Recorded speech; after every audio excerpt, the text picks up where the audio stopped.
Oke bro, ini kan banyak sekali investor, banyak anak muda menjadi investasi kan Iya. di saham maupun kripto. Ya. Seberapa penting sekarang orang tuh harus berinvestasi di saham atau kripto bro? Gini, sebelum investment sebenarnya PR-nya tuh sebelum investasi banyak. Kalau ditanya seberapa penting investasi sangat penting. Oke. Dan kalau ditanya apakah semua orang harus investasi, jawabannya iya. Iya. Karena kita pisahin sedikit.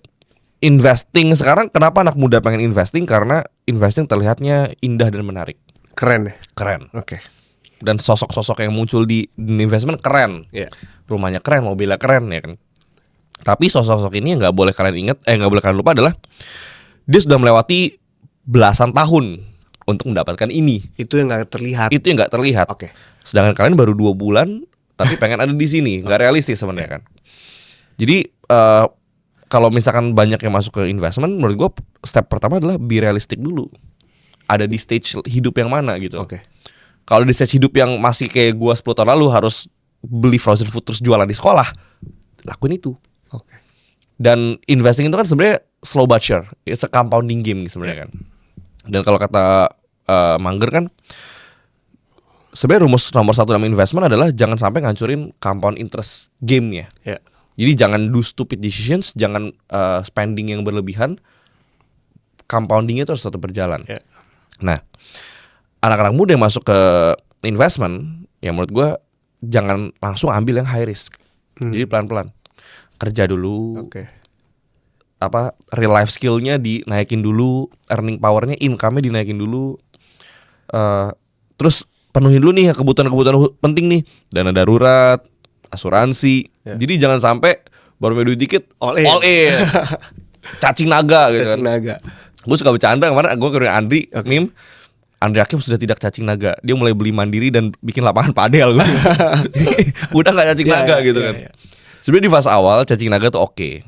Ketika lo menemukan yang namanya asymmetric opportunity. Oke. Asymmetric opportunity adalah ketika risk sama rewardnya itu jauh sekali bedanya. Let's say lo dapat opportunity, kalau risknya lu kalau kalah hilang 10 juta, kalau menang dapat 1 M.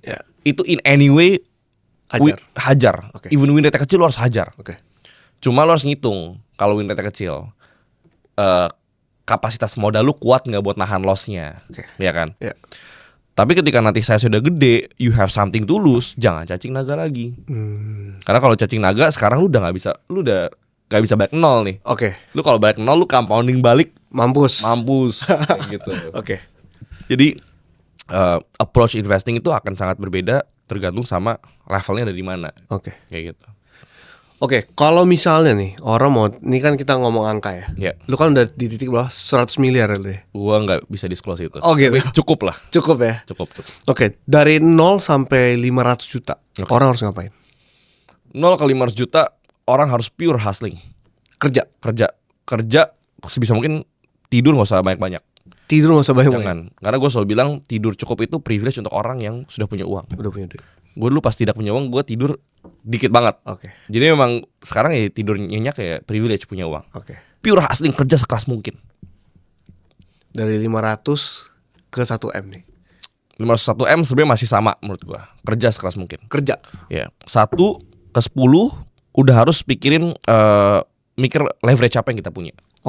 Leverage itu artinya lu bisa menggerakkan beban yang berat dengan tenaga yang kecil. Ini bisa dengan capital, bisa dengan sistem, lu punya orang, lu punya tim, bisa dengan social media, ya kan, lu punya influence. 1 ke 10. 10 ke 100. 10 ke 100 sebenarnya mirip sama 1 ke 10, cuma lu harus berani, lu harus punya biji untuk take risk yang lebih gede. Berarti yang paling susah tuh dari mana nih? Paling susah 0 ke 1. Paling meaningful 1 ke 10. Karena 10 ke 100 gak ada bedanya. Lu cuma perlu take bigger risk. Sama lu kalau mau mempercepat bisa dengan exit sebenarnya. Lu bisa jual sebagian daripada bisnis lu ya? Something yang lu bikin. Atau ya lu compounding aja. Karena 10 ke 100 sama 1 ke 10 kalau dalam investment perspektif sebenarnya sama aja. Sama-sama 10 kali kan? 10 kali. Jadi menurut gue 10 ke 100, 1 ke 10, 10 ke 100 buat gue gak ada bedanya. Mungkin 100 ke atas. Nah ini mungkin game udah harus game IPO. Misalkan 100 ke 1T itu udah pasti di capital market. Valuasi game ya? Belum tentu valuation game. Sebenarnya bisa liquid. As long company-nya bisa lu jual. Cuma gini, above 100 tuh liquid tuh sebenarnya udah nggak penting. Oke. Karena misalkan 100. Lu udah bisa beli apapun yang lu mau sebenarnya. Iya benar. 100 liquid ya. Lu punya 100 liquid sama misalkan 300 liquid, itu mungkin jaraknya udah nggak gitu jauh. Oke. Lu akan hidup di rumah yang sama, mobil lu mungkin sedikit lebih cepat, sedikit lebih bagus. Ya lu mungkin bisa terbang sedikit lebih nyaman, liburan sedikit lebih nyaman, tapi that's it gitu. Lu di 100 lu mau nginep di aman juga sebenarnya udah bisa. Oke. 300 ya lu sama-sama di aman gitu loh. Lu terbang misalkan mau naik apa, first class Emirates, lu 100 juga bisa naik first class Emirates. Terus first class sama private jet juga sebenarnya I don't know, maksudnya apakah itu nambah kualitas hidup atau enggak. Makanya sebenarnya 100 ke 1T, 1T ke 10T, bahkan gue suka ngobrol bahkan sampai 100T gitu kan. Itu sebenarnya all accounting hobby doang. It's just a numbers. Udah sama lah ya. Udah sama. Cuma menurut gue lu punya liquid 100, menurut gue udah that's it. Iya. Oke.